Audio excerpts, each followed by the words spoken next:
BNP ও রুহুল কবির রিজভী বুঝে গেছেন যে জামায়াত ইসলামী প্রায় ক্ষমতায় এসে গেছে। এ কারণে রিজভী সাহেবরা এখন কিংকর্তব্য বিমূঢ় হয়ে বেপরোয়া ভারসাম্যহীন কথাবার্তা বলছেন এবং মানুষও রুহুল কবির রিজভীকে এখন রিজভী পাগলা বলছে। যেমন ফজু পাগলা ওইরকম রিজভী পাগলা বলছে, একদম উল্টাপাল্টা কথা বলছে। এখন কেন এই ধরনের ভারসাম্যহীন কথাবার্তা বলছেন, এর একটা কারণ খুঁজে পাওয়া গেছে। সেটা হচ্ছে তারা মনে করছেন যে জামাত ইসলামী ক্ষমতায় প্রায় এসে গেছে। স্বাধীনতা সার্বভৌমত্ব নস্যাতে গভীর চক্রান্ত চলছে Ruhul Kabir Rizvi. What does it মিন? এই কথার অর্থই হচ্ছে যে জামাত প্রায় ক্ষমতায় এসে গেছে, বিএনপি বিরোধী দল হয়ে যাচ্ছে। এর মানে স্বাধীনতা সার্বভৌমত্ব নাই ভাই, আমাদেরকে ক্ষমতায় আনো। আচ্ছা, স্বাধীনতা সার্বভৌমত্ব নস্যাৎ, এটা যে কেউ বুঝে। স্বাধীনতা সার্বভৌমত্ব নস্যাৎ বলতে ভারত বা পাকিস্তান বাংলাদেশে দখল করবে, এটার আদৌ কোনো ভিত্তি আছে? পাকিস্তান তো প্রশ্নে আসে না। ভারত বাংলাদেশে হামলা করবে, দখল করবে, নিয়ন্ত্রণ করার চেষ্টা করবে, এর আদৌ কোনো ভিত্তি আছে? নেই। ভারতের সাথে সম্পর্কে টানাপোড়েন সব ঠিক আছে, উত্তেজনা, কিন্তু এর মধ্যে আবার ইলিশ দেয়া নেয়াও চলে। মোদী নিজেই আছে দৌড়ের উপর, কোন সময় তামিলিরা তার লঙ্গি ধরে টান দেয় বলা যায় না। দক্ষিণ ভারতে মোদী বিরোধী রাজনীতি উত্তাল। এছাড়া প্রতিবেশী সব দেশে মোদী বেকায় দেয়। মোদী কাউকে রক্ষা করতে পারছে না। যারাই মোদীর লোক তারাই ধাওয়া খায়, নৃশংসভাবে ধাওয়া খায়। সেই জায়গায় চীন পাকিস্তান থাকতে বাংলাদেশ ভারত দখল করবে বা হামলা করবে বা এগুলো অকল্পনীয়, একদম অ্যাবসার্ড। তাহলে দাঁড়ালো যে বাংলাদেশ কেউ দখল করবে বা হামলা করবে, যেটাকে স্বাধীনতা সার্বভৌমত্বের লঙ্ঘন বলি, এটা আদৌ সম্ভব না, এর কোনো ভিত্তি নেই। তাহলে রুহুল কবির রিজভীরা এই যে স্বাধীনতা সার্বভৌমত্ব নস্যাতে গভীর চক্রান্ত চলছে, এর অর্থ কি? এটা কি বুঝাতে চেয়েছেন? এটা বুঝাতে চেয়েছেন যে জামাত ইসলামী ক্ষমতায় আসতে যাচ্ছে, এখন জনগণের ভোটে ক্ষমতায় আসতে যাচ্ছে, এটা স্বীকার করলে আবার কেমন না? এই জন্য বলছেন যে চক্রান্ত চলছে। রিজভী দেখছেন যে ডাকসুতে শিবিরের নিরঙ্কুশ বিজয়, জাকসুতে আবার রাকসুতে হচ্ছে, সব জায়গায় শিবির শিবির শিবির। জনগণের মধ্যে জামাত জামাত জিগির উঠে গেছে, রব উঠে গেছে। এই জায়গায় রুহুল কবির রিজভীরা চোখে মুখে অন্ধকার দেখছেন, কিংকর্তব্য বিমূঢ়। কি করবেন? এইটাকেই, এই জনতার যে গণজোয়ার জামাতের প্রতি, এটাকেই বলছেন স্বাধীনতা সার্বভৌমত্ব নস্যাতে গভীর চক্রান্ত। এছাড়া স্বাধীনতা সার্বভৌমত্ব নস্যাতে গভীর চক্রান্তের কোনো আলামত কেউ দেখাতে পারবে না। এমন না যে আওয়ামী লীগ এসে গেছে, কেউ ঠেকাতে পারছে না। আগামী নির্বাচনে আওয়ামী লীগ অংশগ্রহণ করছে, ভারত আওয়ামী লীগকে জিতিয়ে দিচ্ছে, না, এরকম কিছুই না। এটা হচ্ছে বিএনপি সমস্যা। জামাত ইসলামীকে যদি জনগণ ভর্তি ক্ষমতায় আনে, এটা মেনে নেয়ার মতো মানসিকতা থাকতে হবে। সেটাকে স্বাধীনতা সার্বভৌমত্ব রক্ষায় গভীর চক্রান্ত এই সব শব্দ দিয়ে ট্যাগিং করা যাবে না, ফ্রেমিং করা যাবে না। অলরেডি অনেক কিছু থেকেই বিএনপি ফিরে আসতে শুরু করেছে। যেমন সালাউদ্দিন আহমেদ স্পষ্ট করে বলেছেন, যদিও সালাউদ্দিন একা ফিরে এসেছেন, অন্য সবাই ফিরে আসেনি, যে স্বাধীনতার পক্ষে বিপক্ষে ট্যাগিং ফ্রেমিং করা যাবে না।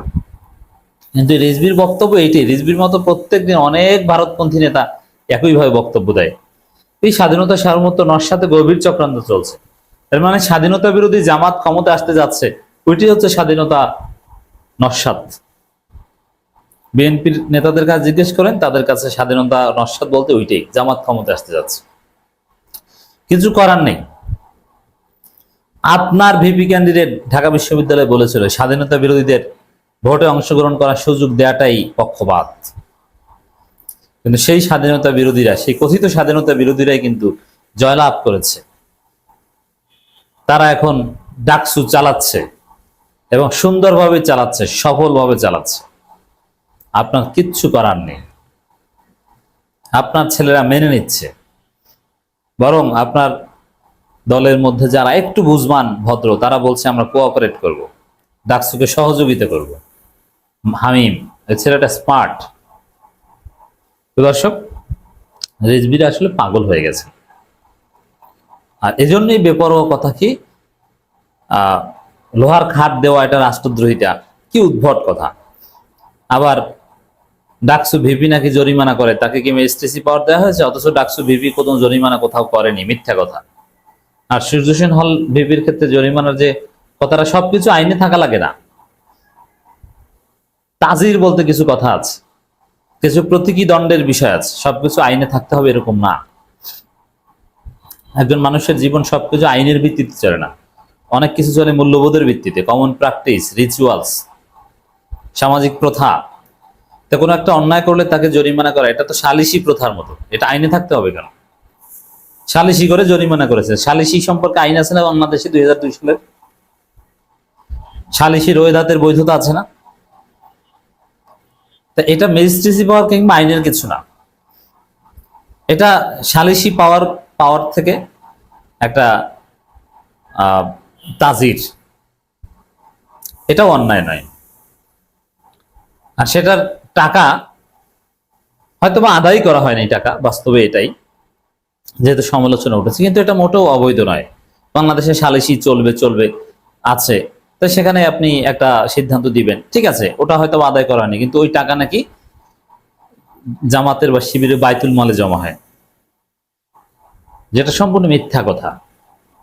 এই বেপরোয়া মিথ্যা উদ্ভট কথা রুহুল কবির রিজভী কেন বলছেন? তার মাথা ঠিক নেই। জামাত ক্ষমতা আসতে যাচ্ছে টের পেয়েছেন, দেশের জনগণ এখন জামাতমুখী। বিএনপি কোন রকম মান সম্মান নিয়ে বিরোধী দল হতে পারলে হয়, আবার এনসিপি, গণ অধিকার পরিষদ, এবি পার্টি, এরা অনেকে যদি মিলে যেতে পারে, মার্জ হয়ে যেতে পারে, তাহলে বিএনপির বিরোধী দল হওয়ার স্বপ্নও কিনা ভেঙে যায়, বলা যায় না। কারণ আমি যে কথাটা বলি, 5 আগস্ট আওয়ামী লীগ পালিয়েছে, সাথে বিএনপির ভবিষ্যৎ সাথে নিয়ে পালিয়েছে। কারণ বিএনপি আওয়ামী লীগের রাজনীতি মূলত একই। তা আওয়ামী লীগ পালিয়েছে ফিজিক্যালি, কিন্তু তাদের রাজনৈতিক যে সিস্টেম, চাঁদাবাজি, লুটপাট, বন্দোবস্তের যে রাজনীতি, এটা নিয়ে পালিয়েছে। আর ওইটা বিএনপির, অতএব বিএনপি স্বাভাবিকভাবে থাকে না। বিএনপির সিনিয়র যুগ্ম মহাসচিব অ্যাডভোকেট রুহুল কবির রিজভী বলেছেন, 5 আগস্টের পর পরিবর্তিত পরিস্থিতি পার্শ্ববর্তী দেশ থেকে হুমকার ক্রমাগত আসছে এবং দেশে নানা শক্তি উত্থান করছে। ওই যে হুমকি আসছে, ওগুলো যে আসলে স্বাধীনতা সার্বভৌমত্বের জন্য ওই অর্থে কোনো হুমকি নয়, বাস্তবে যে কখনো হামলা করতে পারবে না, এটা আমি প্রথমেই বলেছি। নানা শক্তির উত্থান ঘটছে, এটার অর্থ কোন শক্তির উত্থান ঘটছে? বাংলাদেশে কোনো অপরিচিত শক্তির উত্থান দেখেছে? বাংলাদেশে ইসলামী শক্তির উত্থান ঘটেছে।